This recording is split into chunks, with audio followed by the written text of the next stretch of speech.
Hello students, welcome back. Students, we are studying the lesson metals and non-metals of our chemistry of class 10th. Students, अभी तक हमने metals और non-metals की physical and chemical properties पढ़े और साथ में हमने पढ़ा कि कैसे हम metal को उसकी ओर से extract करते हैं. Now students, today we will continue our this chapter and today we will start another important topic of this chapter and the name of this topic is corrosion. So students, आज हम पढ़ेंगे corrosion of metals कि metal जो हैं वो कैसे corrode हो जाते हैं, क्या क्या कोरोजन की कंडीशंस हैं और कैसे हम कोरोजन को रोक सकते हैं. So students, what is corrosion? Corrosion is the gradual deterioration of metals and how it is caused? It is caused by the action of air, moisture और a chemical reaction with acid. So students, जब कुछ metals moist air के contact में आते हैं या हम कहें एयर के कांटेक्ट में आ रहे हैं, वाटर के कांटेक्ट में आ रहे हैं या एसिड साथ रिएक्शन शो करते हैं तो धीरे धीरे वो मेटल्स खराब होना शुरू हो जाते हैं. तो उस डेटोरेटिंग कंडीशन को, उसके खराब होने को हम क्या कहते हैं? Corrosion. So corrosion is the slow eating away of metal surface by air and moisture. So students, आपने कई बार देखा होगा कि कुछ आयरन आर्टिकल्स धीरे धीरे जो है वो खराब होना शुरू होते हैं, उनके ऊपर रेडिश ब्राउन लेयर आना शुरू हो जाती है, तो लेयर बाय लेयर जो है वो धीरे धीरे खराब होते हैं. तो that slow eating away of metals layer by layer when they come in contact with the air and moisture, जब वो मॉइस्ट एयर के कांटेक्ट में आते हैं तब हम क्या कहते हैं कि उस मेटल की क्या हो गई? कोरोजन हो गई. तो कुछ कॉमन एग्जांपल्स देखें तो रेडिश ब्राउन लेयर आ जाती है आयरन के ऊपर, कॉपर के ऊपर जो है वो ग्रीन कोटिंग आ जाती है, ऐसे ही जो सिल्वर है उसके ऊपर ब्लैक कोटिंग आ जाती है. तो कई मेटल्स ऐसे हैं जब वो एयर और वाटर के कांटेक्ट में आते हैं तो वो धीरे धीरे मेटल्स जो है वो खराब होना शुरू हो जाते हैं. जैसे आयरन है तो आयरन के ऊपर रेडिश ब्राउन कलर की लेयर आ जाती है. कॉपर है तो कॉपर जब खराब होता है, कॉपर की जब कोरोजन होती है तो उसके ऊपर ग्रीन कलर की लेयर आ जाती है. ऐसे ही चांदी की बात करें, सिल्वर की बात करें तो सिल्वर के ऊपर ब्लैक कलर की लेयर आ जाती है. तो वो जो मेटल का खराब हो जाना, उनके ऊपर रेडिश ब्राउन कलर की लेयर आ जाना या कॉपर के ऊपर ग्रीन कलर की लेयर आ जाना या सिल्वर के ऊपर ब्लैक कलर की लेयर आ जाना, दैट इज द कोरोजन. तो उसे हम क्या कहेंगे? तो उस मेटल के खराब होने को हम क्या कहते हैं? कोरोजन. सो स्टूडेंट्स, आयरन की अगर हम बात करें तो आयरन के कोरोजन के लिए पर्टिकुलर टर्म है rusting. So corrosion of iron is called as rusting. तो कोरोजन क्या हो गया? Corrosion is the slow eating away of metals layer by layer when exposed to moist air. जब कभी मेटल जो है वो मॉइस्ट एयर के कांटेक्ट में आता है तो धीरे धीरे मेटल खराब हो जाता है. उस स्लो ईटिंग ऑफ मेटल को हम क्या कहते हैं? Corrosion. No students, what are the conditions necessary for rusting of iron? So students, जैसे मैंने आपको बताया कि आयरन के कोरोजन को हम बोलते हैं रस्टिंग. तो rusting term is only with the iron. तो क्या क्या कंडीशंस है कि आयरन पे रस्ट आ जाती है, मींस आयरन जो है वो खराब होता है? तो वो क्या क्या कंडीशंस है? Number 1 is presence of air, mean वहां पे ऑक्सीजन का होना बड़ा जरूरी है. तो कोरोजन होने का एक कारण क्या है? That is the presence of air. तो एयर होगी, ऑक्सीजन होगी तो कोरोजन होगी. दूसरी कंडीशन क्या है? Presence of water vapours, means water का होना भी उतना ही जरूरी है. तो अगर हम कहें कि कोई मेटल कोरोड हो रहा है, धीरे धीरे मेटल खराब हो रहा है, तो इसका मतलब वहां पे क्या है? वहां पे ऑक्सीजन भी है और वहां पे वाटर भी है. या हम कहें कि वहां पे मॉइस्ट एयर है, तो मॉइस्ट एयर का मतलब हो गया एयर में क्या है? मॉइस्चर है. Moisture mean water vapour. तो कोरोजन की जो नेसेसरी कंडीशंस हैं वो क्या क्या है? एयर और वाटर. मीन्स अगर एयर और वाटर दोनों वहां पे होंगे तो धीरे धीरे वो मेटल खराब हो जाएगा. जैसे आप देख रहे हैं कि ये आयरन नेल्स है, इनके ऊपर रेडिश ब्राउन कलर की लेयर आ गई है. तो जो रेडिश ब्राउन कलर की लेयर है वो क्या है? आयरन का कोरोजन. और आयरन के कोरोजन के ऊपर जो वो सब्सटेंस है जो इसके ऊपर रेडिश ब्राउन कलर की जो लेयर बना रहा है, that is the layer of iron oxide. तो आयरन की जो रस्ट है उसे हम क्या बोलते हैं? Iron oxide. नो स्टूडेंट्स, जैसे मैंने आपको बताया कि आयरन की कोरोजन के लिए ऑक्सीजन का होना जरूरी है और वाटर का होना जरूरी है. तो जब आयरन जो है एक्सपोज होता है एयर और वाटर को, तो आयरन जब रिएक्ट करता है ऑक्सीजन और वाटर के साथ तो वो क्या बनाता है? रस्ट. तो रस्ट जो है उसका फार्मूला क्या हो गया? Fe2O3.XH2O. तो it is the hydrated molecule. No students, आप सोच रहे होंगे कि यहाँ पे X क्यों लिखा है? हमने अपने पिछले लेसन में पढ़ा कि ये जो डॉट करके XH2 होता है इसे हम कहते हैं water of crystallisation. No students, यहाँ पे जो वाटर ऑफ क्रिस्टलाइजेशन का नंबर जो है वो फिक्स नहीं है, क्योंकि एयर में जो है कहीं पे वाटर बहुत ज्यादा है, कहीं पे वाटर कम है। तो ये एक जो हाइड्रेटेड मॉलिक्यूल बनता है, इसमें वाटर के मॉलिक्यूल का नंबर फिक्स नहीं होता है, इसलिए हम यहाँ पे क्या लिखते हैं, x. So it is a hydrated molecule of ferric oxide. तो यहाँ पे क्या बन जाती है हमारे पास, रस्ट, और रस्ट का जो कलर है दैट इज रेडिश ब्राउन।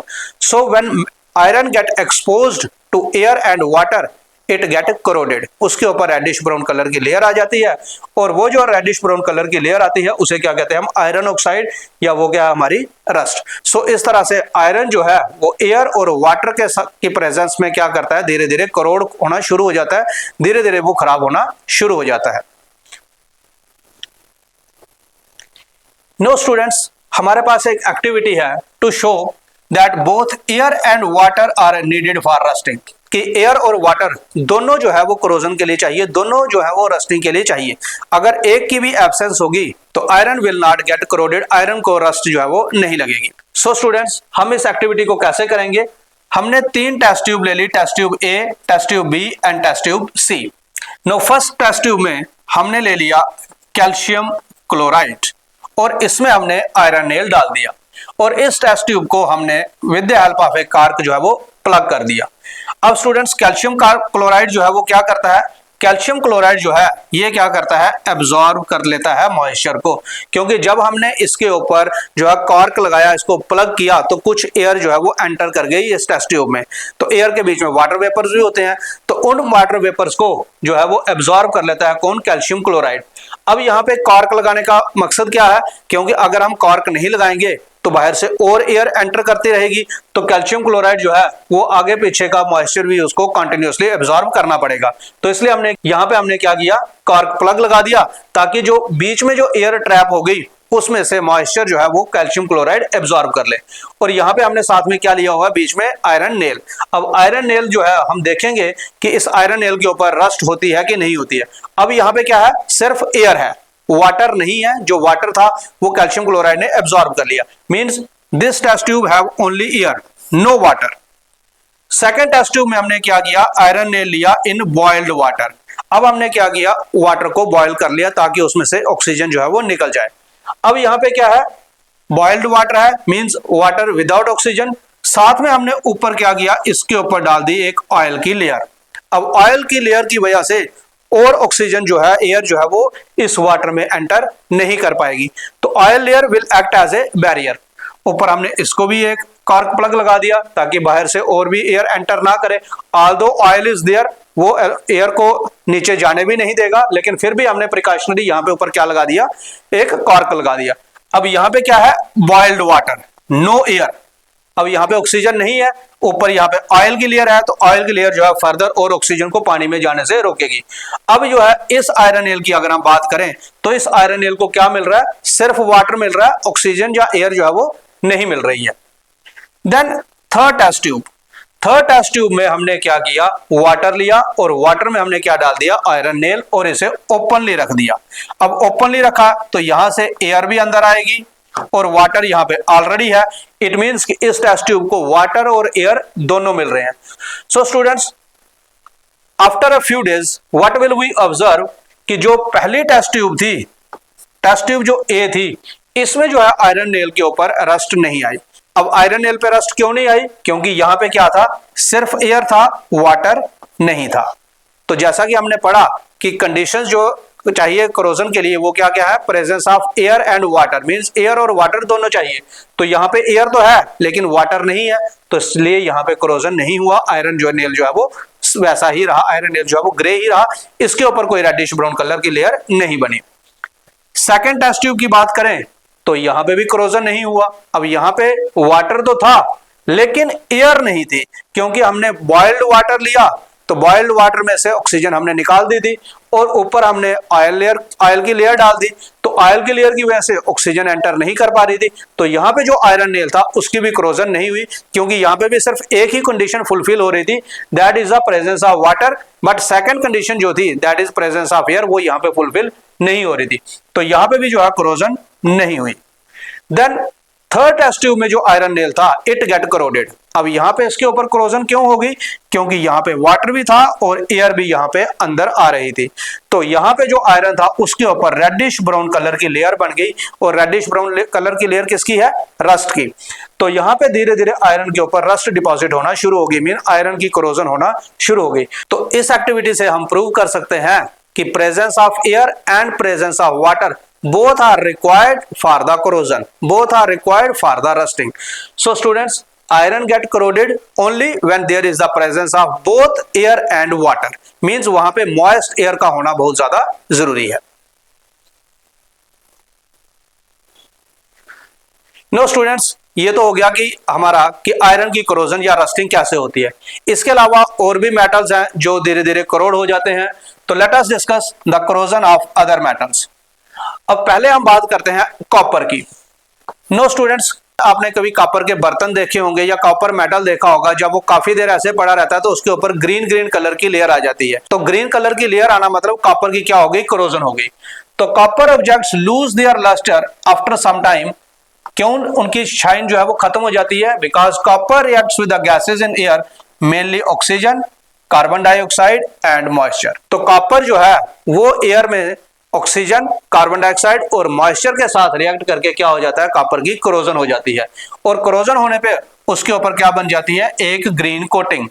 अब जैसे हमने पढ़ा कि आयरन के ऊपर जो कोटिंग बनती है वो किस कलर की होती है, रेडिश ब्राउन कलर की, और उसे हम क्या बोलते हैं, रस्ट। ऐसे ही जब कॉपर की कोरोजन होती है तो कॉपर के ऊपर जो कोटिंग आ जाती है वो किस कलर की आती है, ग्रीन कलर की। और वो ग्रीन कलर की कोटिंग किसकी होती है, बेसिक कॉपर कार्बोनेट की। तो बेसिक कॉपर कार्बोनेट जो है वो बन जाता है, जिसकी वजह से कॉपर जो है वो धीरे धीरे खराब होना शुरू हो जाता है। तो आयरन की कोरोजन होने पे क्या बनता है, रस्ट बनता है। तो कॉपर की कोरोजन होने पे क्या बनता है, basic copper carbonate. So students, copper reacts with the water vapors from air, carbon dioxide and oxygen from the air। तो कॉपर जो है एयर की गैसेस ऑक्सीजन और कार्बन डाइऑक्साइड और वाटर वेपर के साथ रिएक्ट करके क्या बनाता है, बेसिक कॉपर कार्बोनेट, जो किस कलर का होता है, ग्रीन कलर का। तो आयरन की कोरोजन होने पे जो रस्ट बनती है वो रेडिश ब्राउन कलर की। ऐसे ही कॉपर की कोरोजन होने पे जो बेसिक कॉपर कार्बोनेट बनता है वो किस कलर का होता है, ग्रीन कलर का। Next is the corrosion of silver. No students, silver metal भी जब वो एयर के कांटेक्ट में आता है तो उसके ऊपर भी जो है वो कोरोजन हो जाती है, उसकी भी कोरोजन हो जाती है। स्टूडेंट्स, आपने देखे होंगे चांदी के गहने या चांदी के बर्तन काफी देर के बाद जो है उनके ऊपर काली काली लेयर आ जाती है, ब्लैक कलर की लेयर आ जाती है। तो ब्लैक कलर की लेयर आना का मतलब क्या हो गया, चांदी की भी क्या हो गई, कोरोजन हो गई, सिल्वर की क्या हो गई, कोरोजन हो गई। So students, silver metal also get tarnished on exposure to air. Silver metal जो है वो भी क्या हो जाता है, धीरे धीरे खराब हो जाता है। अब सिल्वर की कोरोजन जो है वो किसके साथ होती है, silver reacts slowly with sulphur compounds, that is specially hydrogen sulphide in air. तो एयर में हाइड्रोजन सल्फाइड गैस के साथ जो है वो सिल्वर रिएक्ट कर जाता है। सिल्वर जो है वो यूजुअली किसी के साथ भी रिएक्ट नहीं करता है, लेकिन वो एयर के बीच में हाइड्रोजन सल्फाइड गैस के साथ रिएक्ट कर जाता है और क्या बनाता है, ब्लैक कलर की कोटिंग। और वो कोटिंग किसकी होती है, सिल्वर सल्फाइड की। सो स्टूडेंट्स, आप देख सकते हैं कि चांदी के बर्तनों के ऊपर जो है ब्लैक कलर की कोटिंग आ गई है। तो ब्लैक कलर की कोटिंग किसकी है, सिल्वर सल्फाइड की। तो ऐसे ही जब चांदी के बर्तन जो हैं एयर के कांटेक्ट में आते हैं तो एयर में हाइड्रोजन सल्फाइड गैस की वजह से उनके ऊपर क्या हो जाती है, ब्लैक कलर की coating. So students, when silver get exposed to air, it reacts with the hydrogen sulfide gas of air, forms silver sulfide और साथ में रिलीज करता है हाइड्रोजन गैस।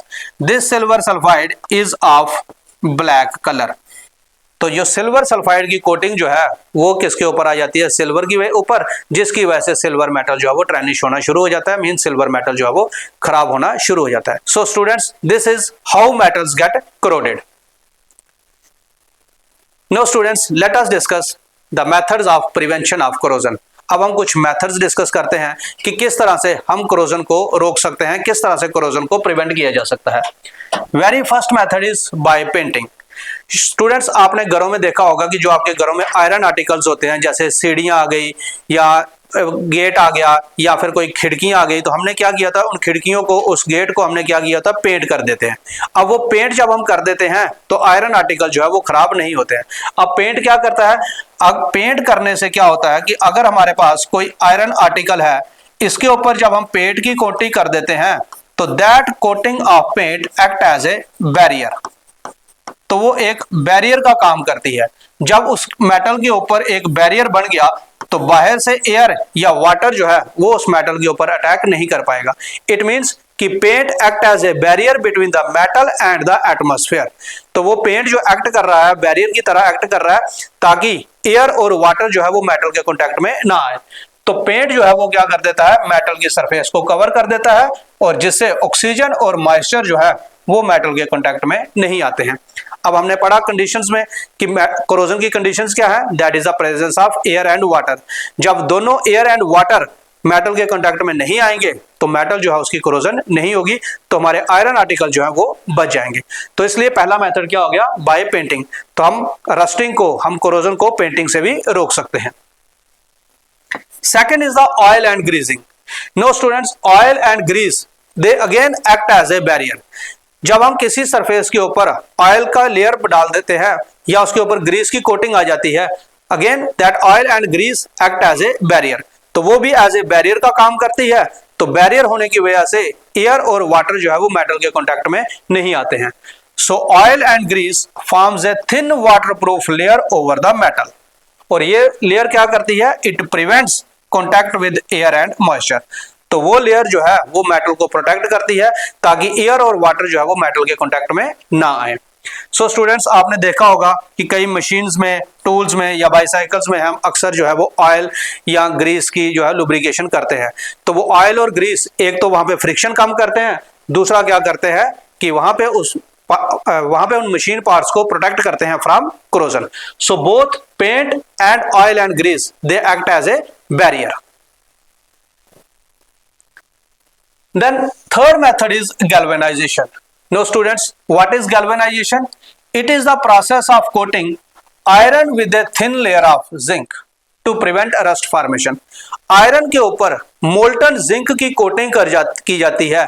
उस मोल्टन जिंक की कोटिंग को आयरन के ऊपर करने के प्रोसेस को हम क्या कहते हैं, गैल्वेनाइजेशन। तो galvanisation process of coating iron by zinc. तो जिंक क्या करता है, तो जिंक मेटल की हम आयरन के ऊपर कोटिंग कर देते हैं जिससे आयरन की कोरोजन जो है वो नहीं होती है। तो क्या किया जाता है, रस्ट फॉर्मेशन को रोकने के लिए। अब जिंक क्या करता है, it protect iron because it is more reactive, forming a layer of zinc oxide. No students, zinc यहाँ पे आयरन को प्रोटेक्ट करने के लिए अपना सैक्रिफाइस करता है। जिंक आयरन से ज्यादा रिएक्टिव है, तो जिंक जो है वो पहले एयर के कांटेक्ट में आएगा, तो जिंक कांटेक्ट में आने पे क्या बना लेगा, वहां पे जिंक ऑक्साइड की लेयर। तो जिंक ऑक्साइड की लेयर जो है वो आयरन की लेयर को क्या करती है, प्रोटेक्ट करती है from corrosion. So this layer of zinc oxide prevents oxygen and moisture from reaching the metal underneath. तो ऊपर हमने किसकी कोटिंग कर दी, आयरन के ऊपर, जिंक मेटल की। तो जिंक मेटल जो है वो नीचे आयरन की लेयर को प्रोटेक्ट करेगा ताकि उसके कांटेक्ट में एयर और वाटर ना आए।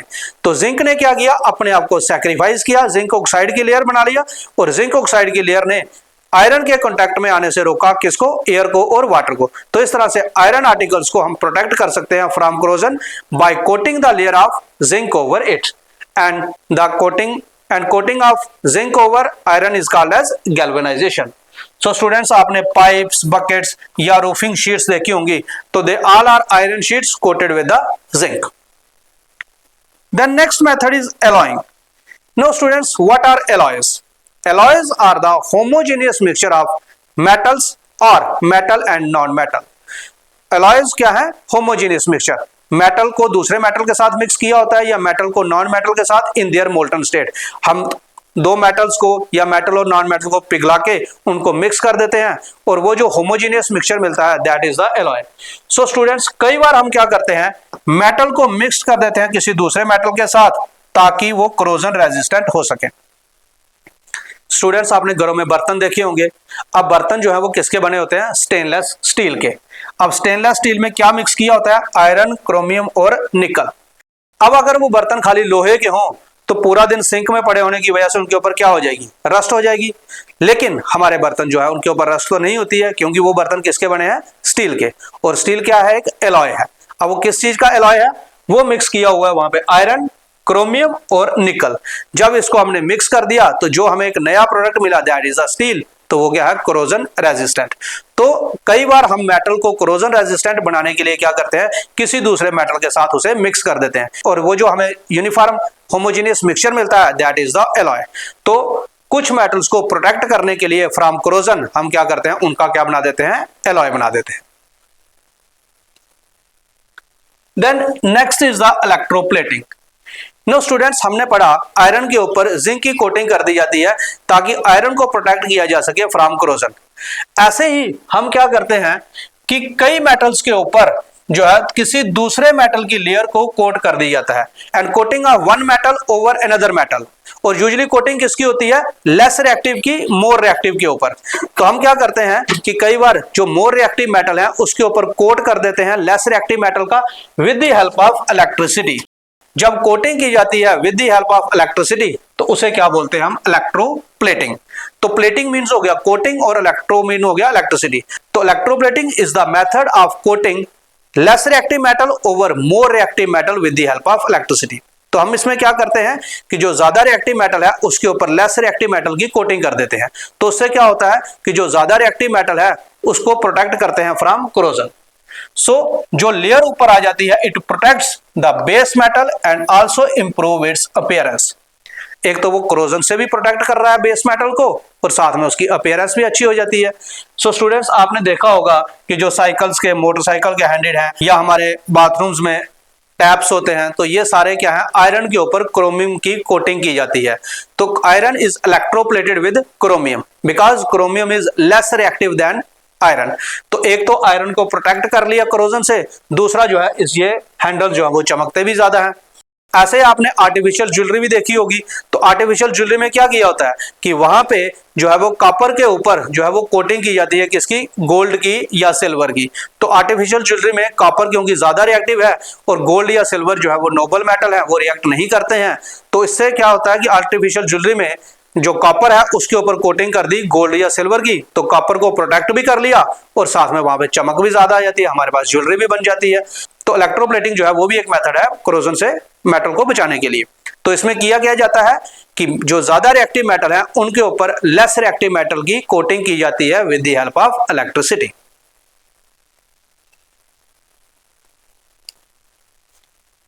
नो स्टूडेंट्स, हमने पढ़ा कि कोरोजन जो है वो मेटल्स के लिए हार्मफुल है, कि वो मेटल को फर्दर क्या कर देता है, खराब कर देता है, वो हमारे यूज के लिए नहीं रहते। लेकिन स्टूडेंट्स, एक केस ऐसा भी है यहां पे जो है कोरोजन जो है वो मेटल को खराब नहीं करता है, और वो केस क्या है, एल्यूमिनियम। एल्यूमिनियम जब ऑक्सीजन के साथ रिएक्ट करता है तो वो क्या बनाता है, एल्यूमिनियम ऑक्साइड की layer, and this process is called as corrosion of aluminium. But unlike iron, aluminium does not rust continuously. The oxide layer is thin, hard and protective. अब यहां पे जो ऑक्साइड लेयर बन रही है वो प्रोटेक्टिव है। आयरन की कोरोजन हमने पढ़ा कि आयरन की रस्टिंग हमने पढ़ी कि जब आयरन को रस्ट लग जाती है तो धीरे धीरे लेयर बाय लेयर जो है वो खराब होना शुरू हो जाता है आयरन। लेकिन आपने घरों में देखा होगा कि जो हमारे एल्यूमिनियम के बर्तन होते हैं उनकी थोड़ी देर के बाद चमक जो है वो खत्म हो जाती है, लेकिन वो फर्दर डेटोरेट नहीं होते हैं, फर्दर वो खराब नहीं होते हैं। ऐसा क्यों?